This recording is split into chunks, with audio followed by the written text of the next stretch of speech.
बेनीपट्टी अनुमंडल पुलिस पदाधिकारी के कार्यालय प्रकोष्ठ में डीएसपी अमित कुमार के अध्यक्षता में मासिक अपराध गोष्ठी का आयोजन किया गया।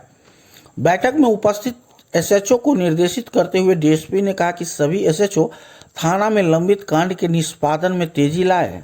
सभी आईओ से हर दिन कांड के प्रगति प्रतिवेदन ले। कांड के निष्पादन में लापरवाही पर कार्रवाई की जाएगी।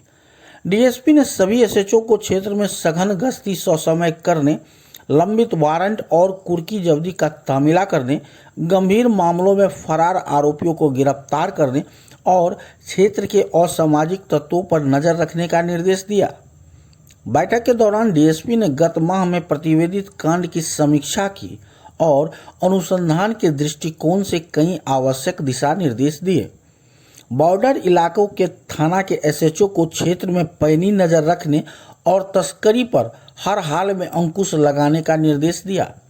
बैठक में बेनीपट्टी एसएचओ सह police inspector Shivsharan Shah, Arer SHO Anand Shankar Gaurav, Bisfi SHO Avinash Kumar, Khirhar SHO Shubham Kumar, Harlakhi SHO Ranjit Kumar सहित अनुमंडल के अन्य थानों के एसएचओ मौजूद रहे।